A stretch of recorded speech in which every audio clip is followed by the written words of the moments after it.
Donc voici la première partie du programme de première ES, donc c'est un thème obligatoire, qui s'intitule donc du génotype au phénotype, application biotechnologique. Donc si les termes de ce titre ne vous évoquent rien, on va commencer par faire un rappel. Donc c'est un rappel de la classe de seconde. Tout d'abord, on a vu l'année dernière, et vous avez commencé à apercevoir ceci en classe de troisième, tous les êtres vivants possèdent de l'ADN. Et cet ADN, c'est un support de l'information génétique.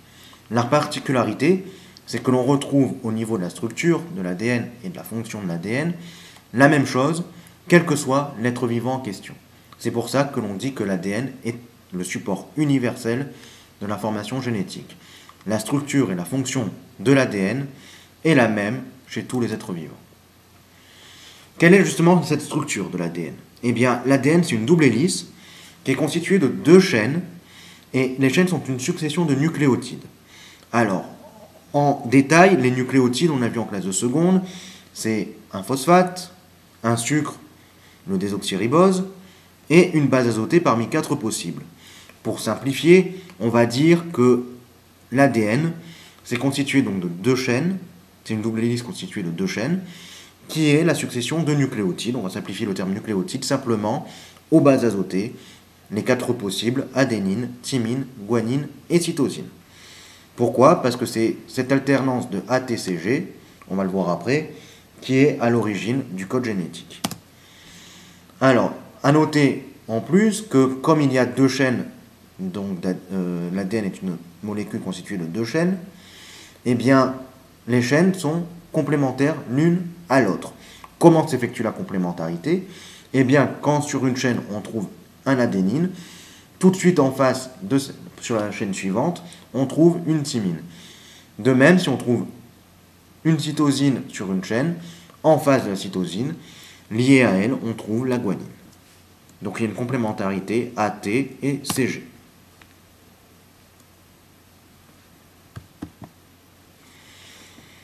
Alors maintenant, on va voir exactement ce qu'est un gène. C'est un rappel de la classe de l'année dernière.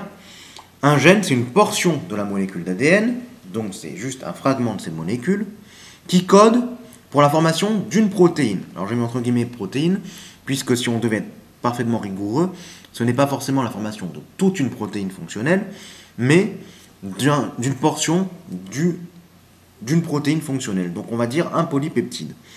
Et comment s'effectue le code? Eh bien, c'est la succession de nucléotides, c'est ce que j'ai dit avant, qui va constituer le message codant dans la succession des ATCG. Et selon comment est faite cette succession, eh bien, on va avoir un code différent à chaque fois pour la formation d'un polypeptide. Donc on retient bien, un gène, c'est juste une portion de l'ADN, donc une portion de nucléotides qui vont coder pour la formation d'une protéine entre guillemets. Donc là, sur le schéma, on voit en détail. En haut à gauche, on voit donc une cellule dans laquelle on trouve des chromosomes.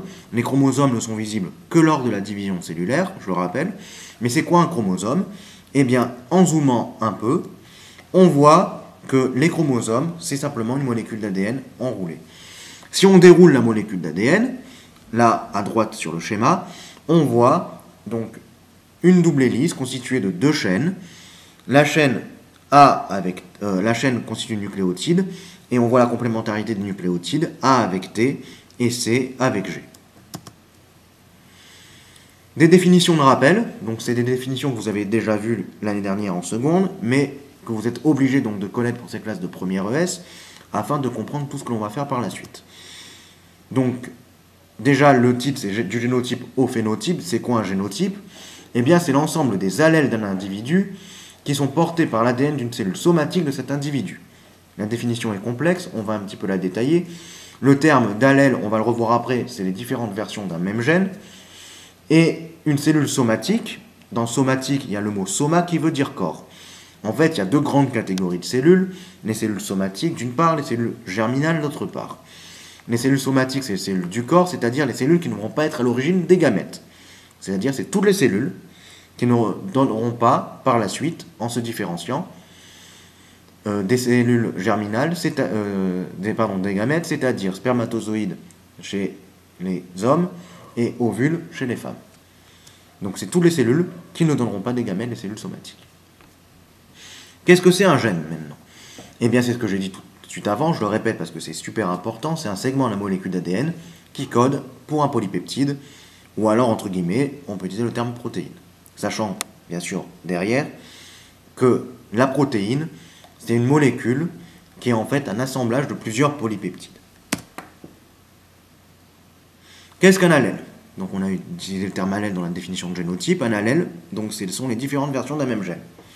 Ça veut dire quoi? Ça veut dire qu'à un gène correspondent des informations différentes pour un caractère. Ce sont les allèles. En termes plus simples, en imaginant que la couleur des yeux ne soit codée que par un gène. Eh bien, il y a plusieurs couleurs des yeux. Il y a les yeux bleus, les yeux verts, les yeux marrons, etc. Eh bien, toutes ces différentes versions de couleur des yeux, ça veut dire qu'il y a le gène couleur des yeux qui est différent chez les individus. Ceux qui ont les yeux bleus n'ont pas le même gène couleur des yeux que ceux qui ont les yeux marrons.